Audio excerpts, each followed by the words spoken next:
प्रजागीदमक्ता serious oin lawdraba issue asibu yam serious oin lawdaba asigi maramnasu amo oiganeba aduga ani subada moina asingba serious oin lawre khalasiba yamna boisi manipur prajagi adama khalba manipur thuwaining daba awaba tariba myamge kaningba ki mohoi ta phawe khalasi adu edi mohoi khallagadi center de kegiro pressure pidriba yes aduga center da pire khalasi madu no pire khalasi center gi respond phatra kan sida center na di madu gi roshin ba pam de abdo moi khangla brava pressure pire ga di madu gi reason la ane ba pressure pi da bagi ne logje ge ba pressure pire ga di center na action do state government action thoraga center da pressure pi om tamda praja gi hundo khangla ga pressure pi om tamda center na masi sahi ahum gi issue reiba problem reiba crisis reiba mihat mipul reiba punam ase oji awa tari punam ase problem se solve towning de habisu mohoi ne pressure pi kan khakata khangakane adu pi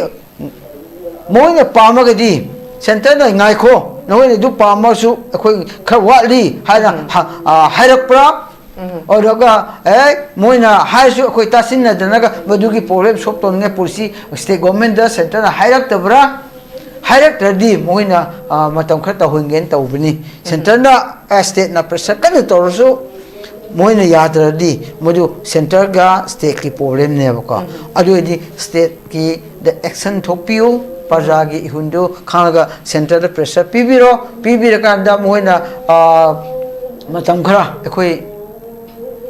Satakishno Irangse Haragasu Naktan Naiko Haisu Center Harapomatunga Center Gi Tomo the Power Bido State Gi Gomengi Sadki pressure P Republic Center Gi Kaliba do Kanga Moeva Ado Kiden Levidu Diaroi yes Mo the pressure Piba ngamdara kiden lebuduri yaroi maduna hai de bida kiden legadi ekhoi gi pangdaba miham gi mihut oibeda matik satraba miham gi oina teliba civil organization sing oidraba center the pressure to state government na upai legadi ekhoi khange uji civil organization state government se masi matanda mohoi gi power leitre moi pressure to bogam de hapsi pasana khangeba khanglagadi madum center Senior Kanana state Nangamdaba Uragadi Koi center the pressure Pivanatana state government the Piru Vigasa talk to Adu state government the Mugianaga center the Puna pressure to Minava Masangeva Namoy the Boma from Zakuna Chum Taxilaka state government the Kuna Kanagi Asha with the food already Equipment program to Oneva Adumuta state government the Patana as I have your own licensing pull up of Paminarakanda Tony. Adu Topodo, Akui Sansilaga, command protest of state government, the Pidava, Pazazuma, Wandava, a command pressure piece, have room da, Equi Sansin Haningi, Aduga, Haudik Puriba, Sakash in the show, Tamoy Shengna. Moigi Yargadi, peace Makapura, K, have a Wakalunda, Kano Honazari, Madu peace Purnabi, Hona Gomen do, I support of Omadi Sangiko. Oza may wonder lax again. Oza Quiggy Hazik terroristi Mutatbagi Wapamam Supabuna Panbirico. Now, Home Minister Panbi Kiba Wapamamada had it by 2029. Sibokta. Quiggy Northeast any kind of unlawful possession. Quiggy terrorist activities se pura 2029 si dadi pura muthatlagani haidana wafam amasu thambi gibane aduga loina na hoji quiggy su se haidi abrogate tawdabana maram orakanda ngasai pabung su thambi ba dum makoi ground rule se dum illaga chattabana maram orakanda mahakna thammi ba Wapam Jisu, Tabak on Torok Mahidi, we give Home Minister and Tampani have a Wapumudi Tambidi, other Hoziksi, Manipusita Chatari, Bakogi violence, Duma continues to organize the Zamai City Pura terrorists. Egg see Panpamatumak to Obani, Drong Lao, Bigi Taudo, Jiriki Taudo, and Han, the Quiggy, Okrulgida, and Bustor Lake. What exactly is the Quiggy terrorists? Egg, they have the Hyman, the Tokla Reader, was a ꯑꯗꯨꯃꯛꯄꯨ ꯍꯧꯖꯤꯛꯁꯦ ꯁꯤꯒꯤ terrorist ꯍꯥꯏꯗꯤ ꯄꯦꯍꯜꯒꯥꯝꯗꯗꯤ ꯑꯗꯨꯃꯛ ꯃꯈꯣꯏ ꯑꯦꯛꯁꯟꯁꯦ ꯑꯗꯨꯝ ꯇꯧꯕꯤꯗꯅ ꯑꯗꯨꯕꯨ ꯃꯅꯤꯄꯨꯔꯒꯤ ꯏꯟꯗꯤꯌꯥꯒꯤ ꯁꯔꯨꯛ ꯑꯃ ꯑꯣꯏꯔꯒꯁꯨ ꯑꯗꯨꯝ ꯅꯦꯒ꯭ꯂꯦꯛ ꯇꯧꯔꯒ ꯍꯥꯏꯔꯤꯕ ꯅꯍꯥꯟ ꯇ꯭ꯔꯣꯡꯂꯥꯎꯕꯤ ꯁꯤꯒꯤ FIR ꯒꯤ ꯄꯥꯜꯂꯝꯕꯒꯤ ꯀꯣꯄꯤꯗꯐꯥꯎ ꯑꯍꯨꯝ ꯃꯅꯤꯅ ꯊꯝꯕꯤꯕꯗ ꯑꯩꯈꯣꯏꯒꯤ 113 ꯑꯁꯤ ꯑꯩꯈꯣꯏꯒꯤ ꯇꯦꯔꯣꯔꯤꯁ ꯑꯦꯛꯅꯦ ꯍꯥꯏ ꯁꯤ ꯐꯥꯎꯕ ꯄꯥꯜꯂꯝꯗꯦ ꯍꯥꯏꯗꯅ ꯑꯗꯨꯝ ꯍꯥꯏꯔꯤ ꯑꯣꯖꯥ ꯁꯤ ꯀꯔꯤ ꯍꯥꯏꯅꯤ ꯂꯩꯉꯥꯛꯅ ꯍꯧꯖꯤꯛ ꯐꯥꯎꯕꯗ ꯁꯤꯒꯤ ꯐꯤꯕꯝꯁꯤꯗ ꯑꯗꯨꯃꯛ ꯒꯚꯔꯟꯃꯦꯟꯠ ꯑꯣꯐ ꯏꯟꯗꯤꯌꯥꯅ ꯁꯥꯟꯅꯔꯦ ꯍꯥꯏꯔꯒꯁꯨ ꯑꯩꯈꯣꯏꯒꯤ ꯃꯅꯤꯄꯨꯔꯒꯤ ꯂꯩꯔꯤꯕ ꯔꯤꯄ꯭ꯔꯖꯦꯟꯇꯦꯇꯤꯚꯁꯤꯡꯁꯤꯅ ꯁ꯭ꯇꯤꯜ ꯑꯗꯨꯃꯛ ꯀꯔꯤ ꯍꯥꯏꯅꯤ ꯃꯤꯌꯥꯝꯒꯤ ꯄꯜꯁꯦ ꯈꯪꯗꯅ ꯑꯗꯨꯝ ꯂꯩꯕꯁꯦ ꯑꯣꯖꯥ ꯁꯤ ꯑꯣꯖꯥ ꯀꯔꯤ ꯀꯃꯥꯏꯅ ꯊꯝꯕꯤꯅꯤ ꯁꯤ ꯑꯩꯈꯣꯏꯅ ꯁꯨꯝ ꯌꯦꯡꯂꯛꯄ ꯌꯥꯕꯗꯤ ꯍꯧꯖꯤꯛ ꯉꯁꯤꯒꯤ ꯇꯣꯄꯤꯛ ꯃꯇꯨꯡ ꯏꯟꯅ ꯃꯅꯤꯄꯨꯔꯗ ꯆꯍꯤ 3 ꯐꯥꯖꯤꯜꯂꯛꯂꯕ ꯁꯤꯗ ꯏꯔꯥꯡꯁꯤ ꯂꯦꯞꯄꯒꯤ ꯃꯍꯨꯠꯇ ꯍꯦꯟꯒꯠꯂꯛꯄ ꯑꯗꯨꯒ ꯃꯐꯝ ꯇꯣꯉꯥꯟ ꯇꯣꯉꯥꯟꯕꯗ ꯁꯨꯝ ꯆꯥꯎꯊꯣꯛꯂꯛꯄ ꯑꯗꯨꯒ ꯀꯥꯡꯂꯨꯞꯁꯨ ꯍꯦꯟꯒꯠꯂꯛꯄ ꯀꯥꯡꯂꯨꯞ ꯂꯩꯔꯤꯕ ꯃꯔꯛꯇꯒꯤ ꯁꯨꯝ ꯍꯦꯟꯒꯠꯂꯛꯄ ꯑꯗꯨꯒ ꯇꯦꯔꯣꯔꯤꯁꯀꯤ ꯑꯦꯛꯇꯤꯚꯤꯇꯤꯁꯨ ꯁꯨꯝ ꯍꯦꯟꯒꯠꯂꯛꯄ ꯑꯁꯤ ꯄꯨꯝꯅꯃꯛ ꯑꯁꯤ ꯍꯧꯖꯤꯛꯀꯤ ꯑꯗꯨ ꯊꯝꯗ꯭ꯔꯤꯉꯩ ꯃꯃꯥꯡꯗ ꯑꯩ ꯀꯩꯅꯣ ꯈꯛꯇ ꯑꯩ ꯊꯝꯖꯒꯦ ꯍꯧꯖꯤꯛꯀꯤ ꯇꯦꯔꯣꯔꯤꯁꯀꯤ ꯃꯇꯥꯡꯗꯨꯗ ꯍꯧꯖꯤꯛꯀꯤ ꯇꯦꯔꯣꯔꯤꯁꯁꯤꯡꯁꯤ ꯑꯩꯈꯣꯏ ꯑꯣꯅꯔꯦꯕꯜ ꯍꯣꯝ ꯃꯤꯅꯤꯁꯇꯔꯅꯁꯨ ꯍꯥꯏꯈ꯭ರೆ 2029 ꯃꯅꯨꯡꯁꯤꯗ ꯑꯩꯈꯣꯏ ꯁꯣꯏꯗꯅ ꯅꯣꯔꯠ ꯏꯁꯇꯁꯤꯗ ꯇꯦꯔꯣꯔꯤꯁ ꯃꯈꯩ ꯃꯨꯠꯊꯠꯀꯅꯤꯅ ꯑꯗꯨ ꯇꯦꯔꯣꯔꯤꯁꯅꯤ ꯍꯥꯏꯕꯁꯤ ꯃꯁꯤ ꯃꯨꯠꯊꯠꯀꯅꯤ ꯍꯥꯏꯔꯕꯅꯤꯅ ꯇꯦꯔꯣꯔꯤꯁꯅꯤ ꯍꯥꯏꯕꯁꯤ ꯑꯣꯔꯒꯅꯥꯏꯖꯦꯁꯟꯁꯤꯡꯁꯤ ꯅꯣꯔꯠ ꯏꯁꯇ ꯂꯩꯔꯤꯕꯁꯤ ꯀꯔꯝ ꯀꯔꯝꯕꯅ ꯇꯦꯔꯣꯔꯤꯁ ꯑꯣꯏꯒꯗꯕꯅꯣ ꯍꯥꯏꯕꯁꯤ ꯍꯥꯟꯅ ꯒꯣꯚꯔꯟꯃꯦꯟꯠ ꯑꯣꯐ ꯏꯟꯗꯤꯌꯥꯅ ꯑꯃꯈꯛ ꯑꯥꯏꯗꯦꯟꯇꯤꯐꯥꯏ ꯇꯧꯔꯒ ꯑꯦꯅꯥꯎꯟꯁ ꯇꯧꯕ ꯑꯃꯈꯛ ꯆꯪꯉꯤ ꯑꯗꯨꯒꯤ ꯃꯇꯨꯡ ꯏꯟꯅ ꯇꯧꯒꯗꯕꯅꯤ ꯑꯗꯨꯕꯨ ꯃꯈꯣꯏꯒꯤ ꯍꯧꯖꯤꯛ ꯂꯩꯔꯤꯕ ꯇꯦꯔꯣꯔꯤꯁꯁꯤꯡꯁꯤꯒꯤ activities karambana suda jilaiba suda leriba aduga ceasefire lere hariba adu government india ga ajiki yanaba suspension operation leriba sing asi sing si di ekoi terrorist natre ekoi mesidi government india ga yanaba ni haina lohho gadabna kya aduga masi nattaba singsina asini na rautukada myam adu athu matamda identify tawba masangi maramdi madu lauthor matungda government manipurda irang leiriba sing asisu asin nem thagani aduga masigi da lauthor matamda akoi terrorist natte adu koi suspension operation government of india ga leire leiriba organization sigi makhoina leijaraga agreement amakak leijaraga madugi ground rule gi wangmada makhui activities do terrorist ki activities tawdi moi terrorist ne lo count tawuneba hoji leiriba government of india ga suspension operation leiriba singsigi mathau ground rule do leba kanoga principal lejaga tuminna leibo organization oragadi yes okay adna tabida moina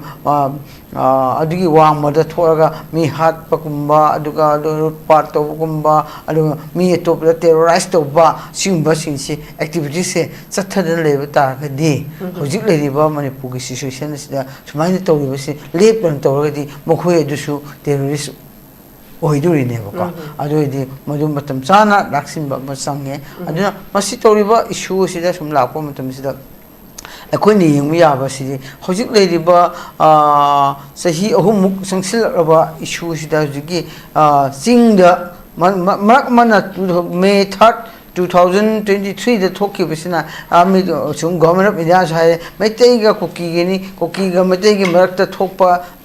ꯄ꯭ꯔꯣꯕ꯭ꯂꯦꯝꯅꯤ ꯈ꯭ꯔꯥꯏꯁꯤꯁꯅꯤ ꯍꯥꯏꯅ government of ꯏꯟꯗꯤꯌꯥꯒꯤ ꯑꯣꯏꯕ union home ꯃꯤꯅꯤꯁꯇꯔꯅ ꯃꯁꯤ ꯍꯥꯎꯁꯇꯁꯨ ꯊꯝꯈ꯭ꯔꯕꯅꯤ ꯑꯗꯨꯕꯨ hojikti madugi khak natana hojidi adu madu phau khoi control tawba ngamdeba jati amaga jati ma adu kha singni tamni haine changi ai ya de habigi problem sum leire adu phau hojik phau control tawba ngamde adu hojikna amuga singda leiba masen hai tare singda leiba masen adu jigi tangkhulga kuki mu hore kai gi dong hori bro kuki ga tangkhul mu hori sida asida di kamhaina yengani joidi yes kai kamhaina yengade geba kamhaina mugo buffer zone mu habduino government policy da anataga haiba kuki gi marta buffer zone kamhaina legidoino akoi belly ga kenuga singa marketi singka ki gunu problem le re buffer zone ki type ta now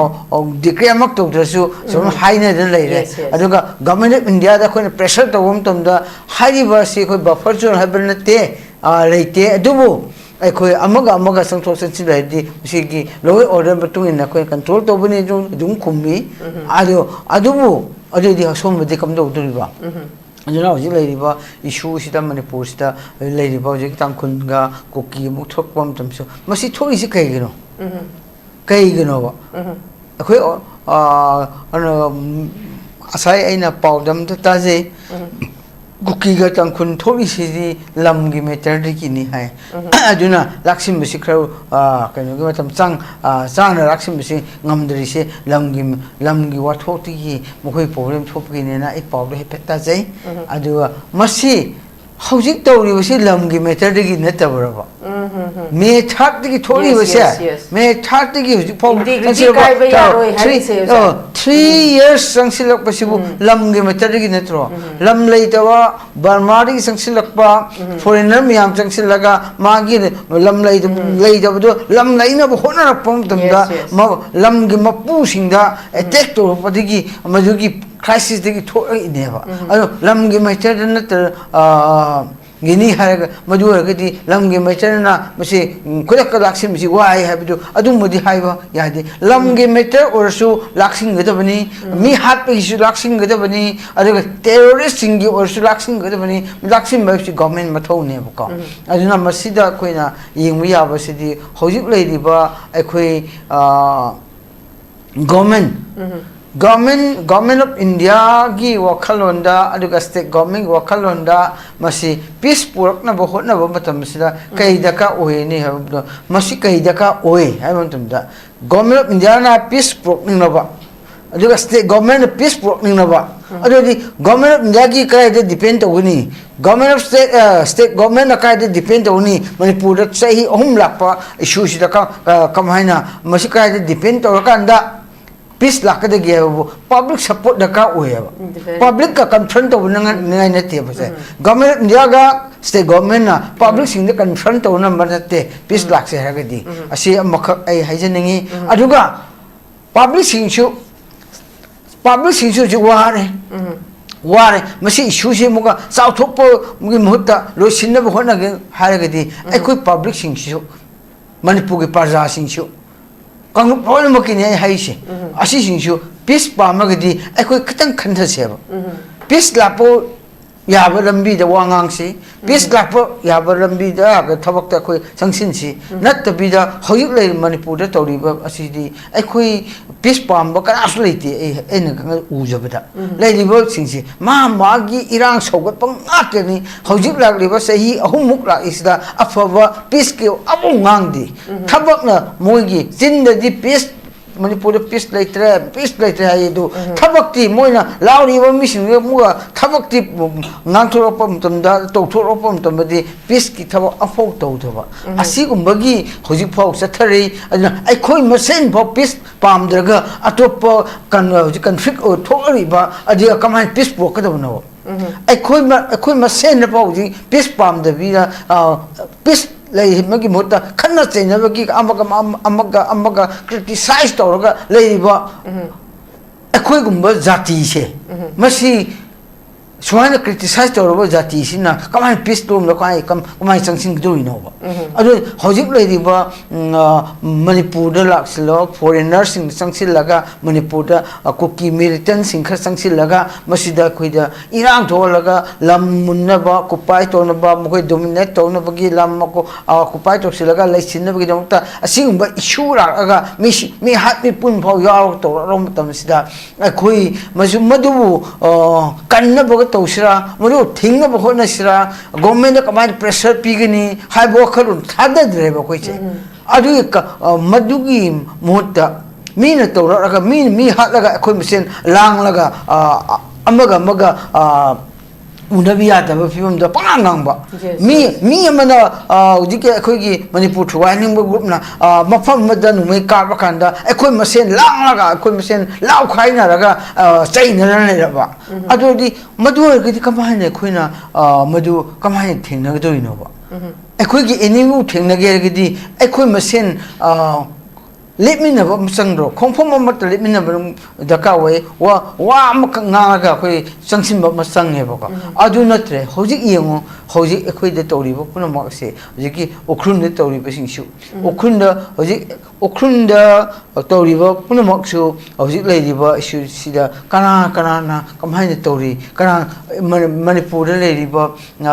ꯑꯩꯈꯣꯏ ꯊꯥꯏꯅꯗꯒꯤ ꯆꯍꯤ 100-150ꯃꯨꯛꯇ ꯂꯩꯁꯤꯜꯂꯝꯕ ꯀꯨꯀꯤ ꯅꯠꯇꯕ ꯑꯇꯣꯞꯄ ꯑꯅꯧꯕ ꯆꯪꯁꯤꯜꯂꯛꯄ ꯕ꯭ꯔꯍ꯭ꯃꯥꯔꯤ ꯆꯪꯁꯤꯜꯂꯛꯄ ꯀꯨꯀꯤ ꯃꯤꯂꯤꯇꯦꯟꯁꯤꯡꯁꯦ ꯃꯁꯤꯁꯤꯡꯁꯤꯒꯤ ꯋꯥꯈꯜꯂꯣꯟꯗ ꯃꯈꯣꯏꯁꯤꯕꯨ control ꯇꯧꯅꯕꯁꯤ ꯀꯅꯥꯅ ꯇꯧꯗꯣꯏꯅꯣꯕ मधु control तौन पुलिसी जो कराना तौनी गवर्नमेंट पुथोप ताबने गवर्नमेंट पुथोरगा कमाय उस कंट्रोल तौदरदि अखोय लोय तारे अमद चलु अमद तौरु अमद हालु अमद कनुमै कापसिलंबा पुनम असि कनानो मखोयने ले मखोय काय दि लई मोय संसिलपा सिंसि काय दि लई हैबसे कनाना आइडेंटिफाई तो कोई पब्लिक ने तौदब नतेबा गवर्नमेंट इंटेलिजेंस याम लेरी अदुगा सेंट्रल फोर्स की इंटेलिजेंस याम लेरी मखोयना स्टेट गवर्नमेंट ना हाइब तारे मखोय सिंसि अनौबा संगलपा टेररिस्ट मेरिटेंट सिंसि काय दि लईगे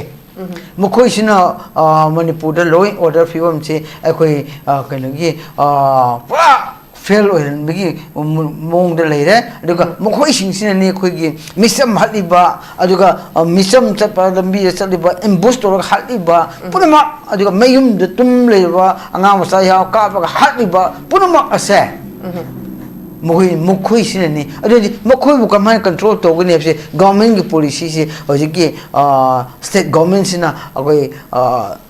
security sing chumnagi kawraga meeting phom nataba action thok yanabagi decision lawraga hariba sing si mafam asi faw control to hore asi faw control to re habji sehi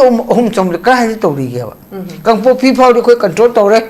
नतगना होजिगे मोरे फारे कोई control तोरे मोय मियाम से बो Koyna movement बा कोई control तोरे अदु नुई पाइबे सिंग से कोई कंट्रोल तोरे अदु मी अतोप ला सिंग से सुदे लेबे सिंग से मफम चाना कोई थंबे नतगना सुदे लेतो मियाम सिना होजे कोई मसी एरिया रे लेरे कोई आइडेंटिफाई तोरे अथोम तम कंट्रोल तोरनी असिगुम अदु होजि उखरुंदा कापनारिबा मिया 26 दिगे कंटिन्यू होजि फाव जुम चथरिबा असि सिंग सिजु कंटिन्यू कापना लेवल फाउ आइडेंटिफाई तो ngomdari adu control to ngomdari kanano ba tangkhun oire kabriba cookie singbu tangkhun kabe haragadi tangkhun singbu kamana control to ni lu cookie sing militant singsina tangkhun singi village singsibu attack to re micham attack to re di hariba attack to riba cookie militant singsibu government ki policy da कमाइना control तो ना police दे तौरबरा तौ दे हुजि कामना हाय को कामना रि बुदु कमाइना कनाना चंगसिलगा control तो रिगेबा नतबरा अदवाना थादोक न लेबना दि यारोय अदुना एखोय आइना सुम हाइजनिंगबदि एखोय पुनमक असे मणिपुर प्रजा पुनमक असे इन रिक्वेस्ट दिनिंगबदि एखोय कनाबु थाजर मणिपुर सिदा इरांग थोड़ीबा पुनमक असे मिहात मी पुन्न थल्लबा अवाबना थल्लबा अदो आईडीपीएस मयुम चंगसिन मंगमद्रबा असिगुम तंजा कनाबु थाजरगा कोई प्रजा मियाम थाजरगा मसिगुमबगी पुनमक से लेहंदना बसी कनाबु थाजसिगेबा वेरी ट्रू प्रजा मियाम सिन कनाबु थाजसिगेबा गवर्नमेंट बु थाजसिरा स्टेट गवर्नमेंट बु नतगना सेंट्रल गवर्नमेंट बु थाजसिरा और लेरिबा सेंट्रल फोर्स इंग बुथाजसिरा अदि सेंट्रल फोर्स की कनाना थाज करम बबु थाजर कांदा पीस लाकदगी हाबो खन्म प्रजासिन खन्म चंगेबा अदि गवर्नमेंट बे तौसी गवर्नमेंट मणिपुर गवर्नमेंट कोई थाजब थमलगा पॉलिसी मानरगा पीस प्रोनबगी अमुक इल्मी यंगसी हारगदी तौबिरो मदुना ngam मानदे हारगदी सेंट्रल गवर्नमेंट ना सोइदना मगोय प्रेशर कन पि मोयना खाम कान सोइना लोमक सुरसल लाकनी याना थाजरगदी सेंट्रल गवर्नमेंट दा state government public Pulga central government दा अखोई वफम अमा थम्बम संगी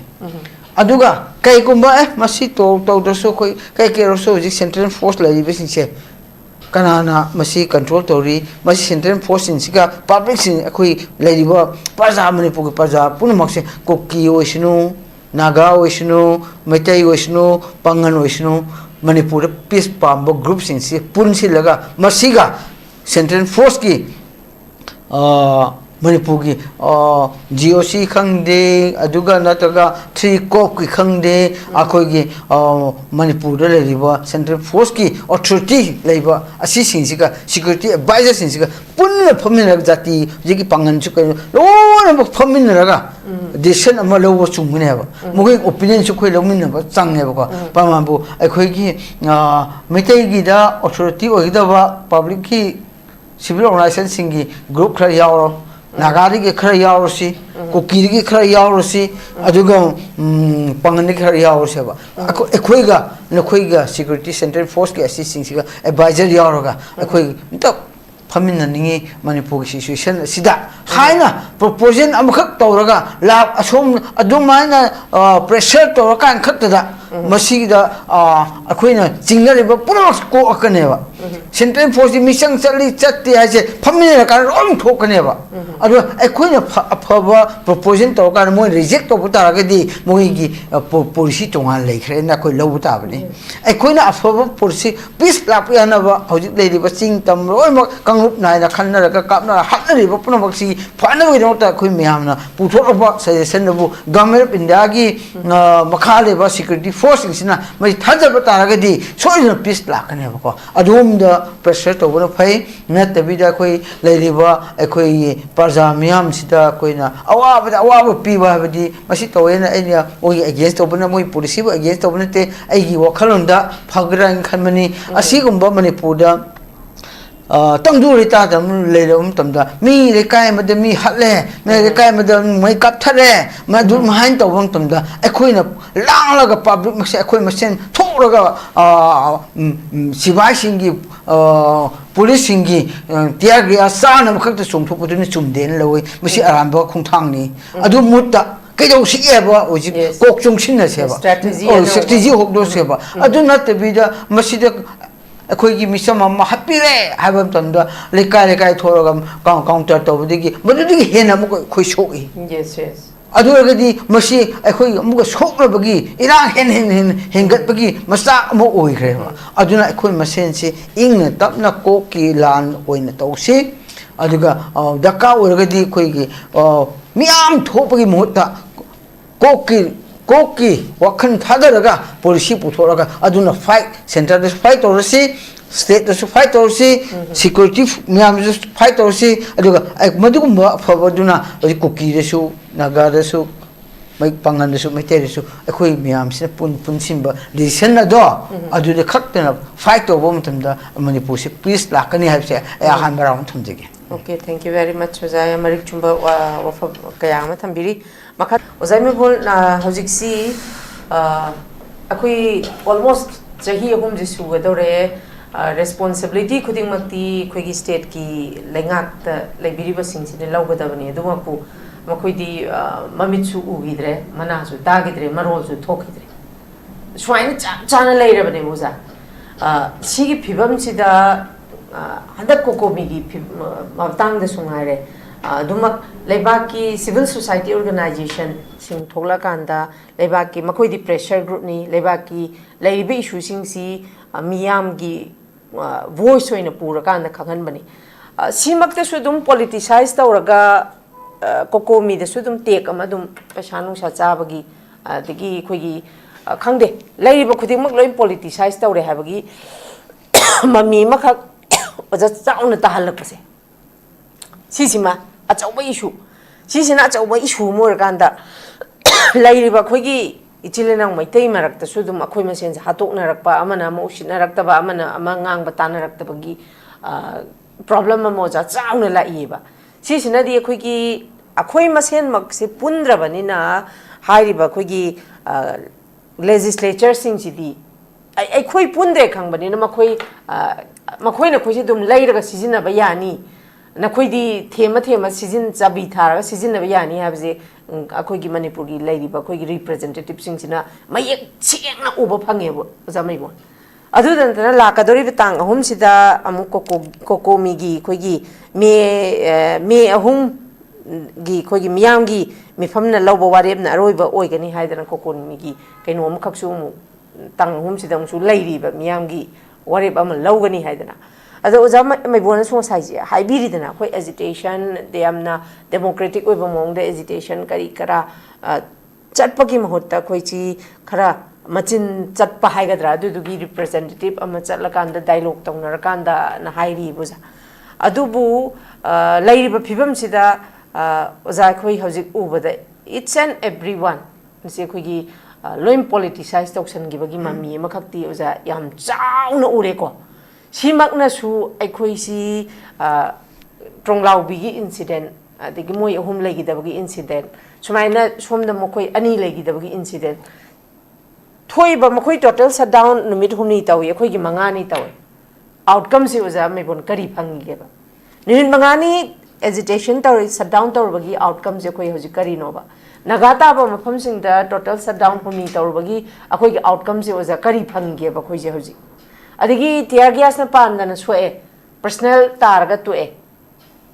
akhoi na phangi je kari no sinida adui bata ga di government sing je mamai mamit panghan ge hai ta ga di oza masida akhoi si still hojik su khoi unite oide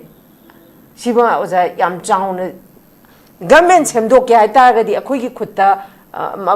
makhoi na tawri bisi semdok ke hai ta de oza me bon akhoi da leita braba akhoi da leiba choi je government soyali je akhoi na ne ba ngasai paisa khara lawru budo oza sigi phibam sigi tan pham si yora ga di sengdok sengjin amana dungang ba tv da tholaga degi facebook da tholaga aduna haibado du clarification do ko miyam na pamdre taning dre boza akhoi solution ne ba pami se oza kari thambirige mase hali bo question adu da aina yan hambeda thamjage ai thumjani modi manipur da hojik leiriba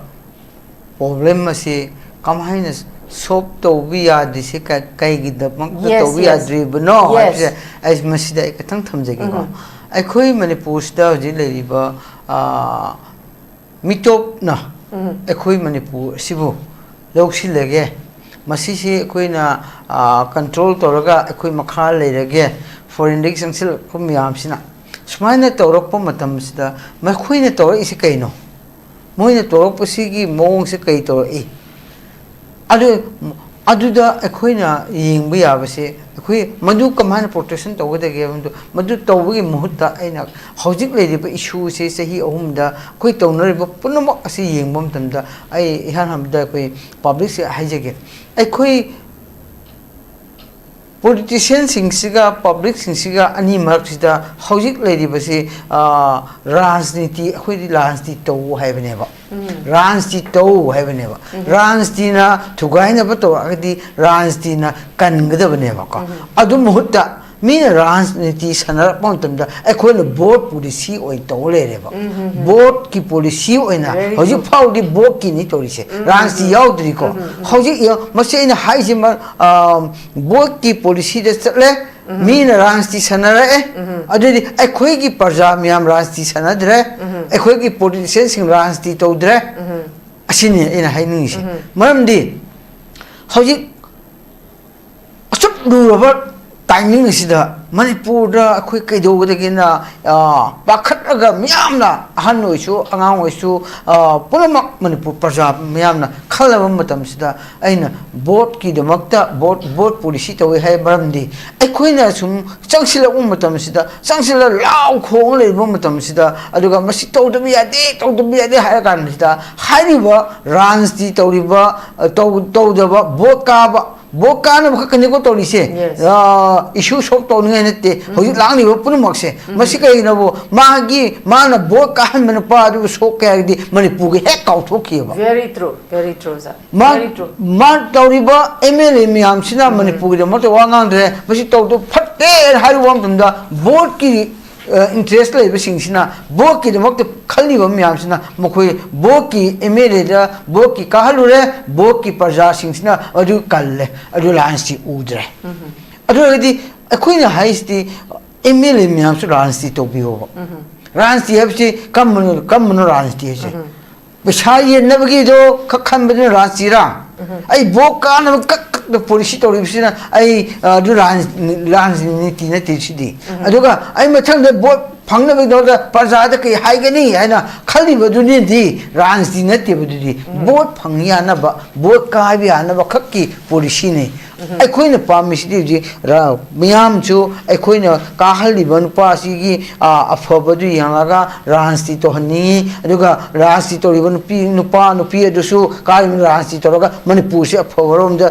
pusim ngam ba manipur se ing tam tham ngam ba manipur se india government gi makha le ka su phana le bu ngam ba aduga atoppa state amadigi o atoppa country amadigi la ga manipur thuaina ba lapum tanda aduga manipur da law and order fail hoina ba lapum tanda ranjdi na kangadabani ranjdi sanaba mi ordi nandi kangadabani ranjdi sanadabagi ni se akhoi tawri punak se boki khakni boki khakta oibagi ne ji lai se amana hoji manipur gi damakta phanabagi future uraga wa ngangi TV da ngangi aduga Facebook da khagalaga ngangi puro khabar da ngangi press conference ngangi afoba yang ngangi adubu kana ko makana boki yanga madu counter tawe yes aduno aduma tawgudama matam natte hojik manipur gi situation sida BJP party na congress hunmi matam natte congress na BJP party hunmi matam natte aduga leiba atop political party simbasen yetnaraga legedama matam natte masidi na aduna ne boki khakani harise aduna aina boki khakani ranti tawdi harise ajina tawri punma BJP na ngalaga congress khumba congress na ngalaga BJP na khumba BJP interest na ngambi MNA interest kana makha ngangi adu kana ma counter tawni ai khum mesen counter tawnare asi punawak se problem chahi ahum sangsilak riba issue sip sop tawna banate baka adu hojiki moin uisi aigi mi kaba aigi prajan ai bu support to honba asi ko policy da khakta leiru bodigi damakta ai khoi hojik phau awaba tari bini aduna masi khono yemu yaba makhna muga haiba issue se irang se hojik thokle kansta peace ki honorable aswa changsilapum tamsida hojik manipur si kaina bagi torpam tamda mitof changsilaga irang thobam tamsida masi solution purakna bagi honaba mahutta haiba board ki interest le basingsina amuga masi irang thori basida jum peace pamdaba irang hen thoningba group leirabra yes masi irang hen thoningba group leire lawrseba ai leire lawreba ko maramdi mitof changsilaga khoi misam imai be miam icha issue miam hatpa yam tori aduga lam si khopsilaga khoi bu yarage tan thoraga to hoi miam ji rasti to yansti tori ba mi miam ji swastampur gi na khoi miam tan thore moye ge tan thore aduga imphal gi muk tan thokre asi punmak asi uraba natra baba masi uraga ri kai damakta masi akhoi rasti tawdrino ba aduna masi punmak se akhoi yengba matamda akhoi khangi hojik phaudi aidi hojik kokomina changsilakriba se numit mangani changsingkiba adu matungda hojik sumuga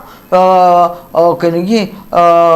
economic bureaucracy singda naga foothills naga coordinating committee naji indefinite tawri lambi chahandri asikumba punama ase tawri ba sisi krai kaino bo ai khoi gi manipur kaihan ba pamdaba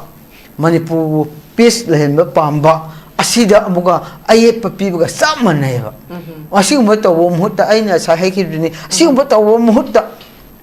ekhoi mesen angang sinai kang school ka ban makhang ngamdaba aduga ana yek lepsing hospital pho phejan chappa ngamdaba noma kita sari ba miamda aw amuga khoina awabom pisilamba asi punama ase awabada awaba piba biduni adum masi taw bumhutta ekhoi manipur kalma pamagidi manipur kalma pam misi kananga no putho chongtho oseba chongtho ga sop to ya na ga khakta utsi aduga ekhoi haiba individual manipur interest da nganglibo ngangbo mi amada manipur gi damakta nganglibo organization mata criticize individual na kan criticize to kono ba तुम ले भी हो अदुगदी criticise तो नुपा दो थोरो Manipur piece भी आना बगी मक्ता हाइरिबो हौजिकी चही अहुम चंगसिलपम अदुगा सिंग कामरिबो पुनम असिबो खाम ngambagi पुलिस पुथोबा अदु आई थागकेबा नतबिदा कनागबो मगी मणिपुर इंटरेस्ट द पतन ngang ले अमक असोइबो गवर्नमेंट प्रेशर तोरे अमर तोरे हजि गवर्नमेंट प्रेशर तो सी एखोइ थौना तबराबा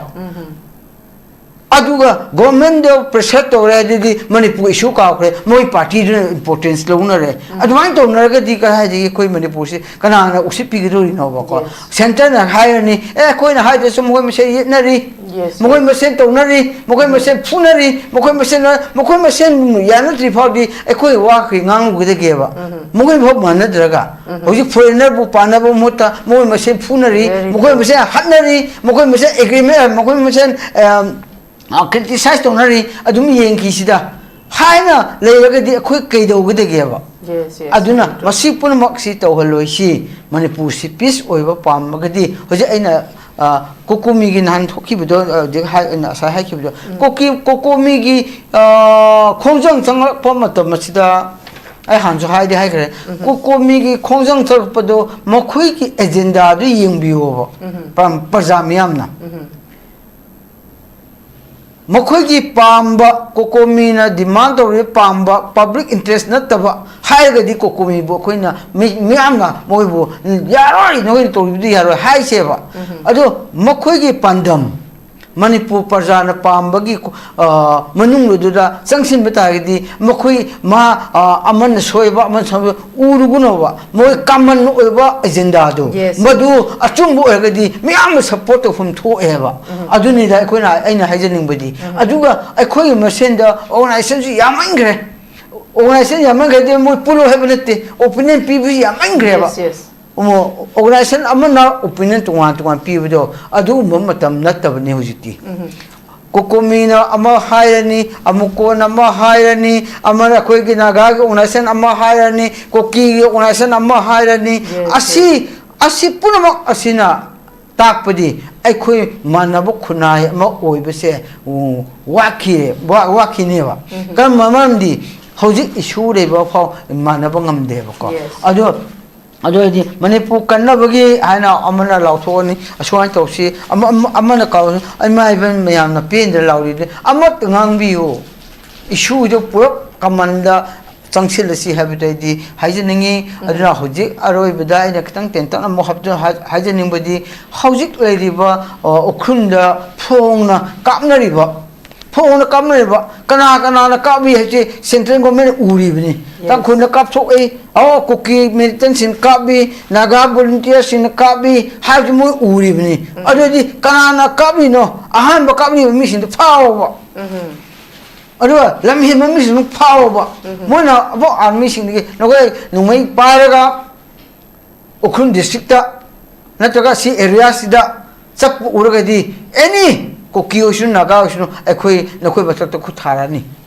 और फारानी हाइबदु government security side second central forcing sida masi haihen ningeba masi hek haibam tam da tumin leikhre ba ko adum bagi solution do mokhuina haining der so state government ki policy makha da haihen biro haibse ina haijege ozabai bon hairi ba ozabai bon hojik thambi ba statement se lengak na action noina pangthok pangam dabse kari behind the scene kari lebagi oigna masigi matang de ai kitan thamjege state government gi na masi amna makoi gi state leliba parjamiam na chukoi tik wa leleban tamsida state government sina thauna leina mayam gi interest ta ngangba ngamnaptaba lengang driba sikari gi no haina mayam gi wahang ka Miyam gi wahang leirabani. Yes. Adu agadi masi miyam na hanglibo wahang asi kanana kumduino. State sahi ahum si asuki matik wana lak amatam sida peace lakpo mutta lang mutanda government sina masi makhon thok to bida maduga makhoi action utpangam deri bise kaina no kaigino ada hangli bise kuiro ni ko sahi hangrabni ajuda pakhum si am phau uji phawdi ajugi pakhum ji pi khidri pi dri si kaigino 하여간디 검 아니 통을 하이제게 마시 마니푸기 government असिना मणिपुर की प्रजा गिदा मोई problem तो बुद्धि नती को policy दो है मधुगी प्रजा की दमकता खंडवा प्रजा की दमकता सीरियस होने लौटरवा इशू असी बु याम सीरियस होने लौटरवा असी के मरम नसु अमो ओइगनेवा अदुगा अनी शुबदा मोइने असिंबा सीरियस होने लौरे खलसेवा यामना बोइसे मणिपुर प्रजा की दमक खलबा मणिपुर थुवाइनिंदबा अवाबा तारिबा म्यामगे कन्निंबगी मखोइ ते फावे खलसी अदुरदि मखोइ खलगदि सेंटर दे केगिरो प्रेशर पीद्रिबा yes अदुगा सेंटर दे पीरे खलसी मदुगि दमक पीरे खलसी सेंटर की रिस्पोंड फट्र कानसिदा सेंटर नदि मदुगि रोशिनबा पामदे अबदो मोइ खंगलबराबा प्रेशर पीरगदि मदुगि रीजन लाअनेबा प्रेशर पीदबगि ने लौजेगेबा प्रेशर पीरगदि सेंटर ना एक्शन दो स्टेट गवर्नमेंट एक्शन थोरगा सेंटर दे प्रेशर पीवम तमदा प्रजा की हुंदो खंगलगा प्रेशर पीवम तमदा सेंटर ना मसी सही अहुमगी इशू लेबा प्रॉब्लम लेबा क्राइसिस लेबा मिहा मिपुल लेबा पुनम असे अवाबा तारिब पुनम असे प्रॉब्लम से सोप तौनिंग दे हाबिसु मखोइने प्रेशर पीरा कान खकता खंगकनेबा अदु पी मोइने पामगदि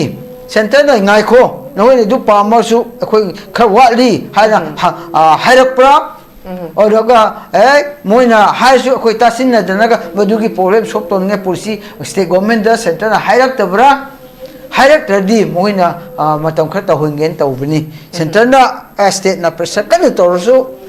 मोइना यादरदी मदु सेंटर गा स्टेट की प्रॉब्लम नेबको अदुदी स्टेट की द एक्शन थोपियो प्रजा की हुंदो खानगा सेंटर द प्रेशर पीबिरो कांदा मोइना मतम खरा अखोइ चथखिसनु इरांग से हाइरगसु नंग ngakhtang ngai ko haisu center hairak pom tung luina center gi थमोइ दे फाउरी बिदो स्टेट की गवर्नमेंट की साइड की प्रेशर पी रिपोर्ट मदु सेंटर की खलिबा दु खांगंग मोयबा अदु कीदन लेबदु दि यारोय yes मोइ दे प्रेशर पीबा ngamdara कीदन लेबदु दि यारोय मदुना हाई द बिदा कीदन लेगदि अखोइ की पांगदबा मिहामगी मिहुत ओइबदा मतिक सात्रबा मियामगी ओइना चेलिबा सिविल ऑर्गेनाइजेशन सिंग ओइद्रबा सेंटर द प्रेशर तो स्टेट गवर्नमेंट ना उपाय लेदन लेरगदि एखोइ खांगे हुजि सिविल ऑर्गेनाइजेशन सिंग स्टेट गवर्नमेंट से मसी मतांग मोहि की पावर लेत्रे मोइ प्रेशर तो बगम दे हबि पसाना खांगेबा खांगलगदि मदु मोह सेंटर सेंटर कनना स्टेट नंगमदबा उरगदि कोई सेंटर द प्रेशर पीबे नतना स्टेट गवर्नमेंट द पीरुबि आशा थोक्थ्रेबा अदु स्टेट गवर्नमेंट ग मुग यानरगा सेंटर द पुन्ना प्रेशर तौमिनाबा मचंगेबा ngамойदबा मफम जा कोइना सोम तकसिलगा स्टेट गवर्नमेंट द कोइना कनेगी असावदु फुदोक लेरगदि एखोइ मसेंदा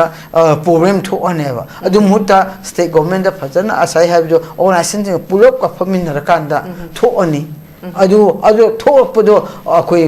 चंगसिलगा कमाइन प्रोटेस्ट तोसिके स्टेट गवर्नमेंट पीदबा प्रजा जुंग वानदबा अ कमाइन प्रेशर पीसिगे हाइब रूमदा अखोइ चंगसिन हनिंगी अदुगा हौजिक पुरिबा सरकार सिनसु थमोइ सेंगना मोइगी यारगदि पीस मका पुरके हाबे वखलोंदा कन्न होनजरी मदु पीस पुरकनबगी होना गवर्नमेंट दो अखोइ सपोर्ट तो अमदि चंगीको मीना कन्न होनरगा लेगा अखोइना मुगा मदुगा अखोइ मसे थुकाइ लेगदि मदुसु चुमदि अदो थमोइ सेंगना मणिपुर इंटरेस्ट सही अहुमगी प्रॉब्लम सॉल्व तौनबगीदमक्ता हौजिक लेरिबो गवर्नमेंट कन्ना होनर लेगदि मदु अखोइ मखोइबो सपोर्ट तौरगा अथु बदमदा प्रॉब्लम से सॉल्व तौबि हानबगीदमक्ता अखोइ सपोर्ट तौबो चुंगनी सिविल ऑर्गेनाइजेशन सिंगसु पब्लिक सिंगसु हाबिदो थमनिंगी okay thank you very much luishalakpada yuza dalak sake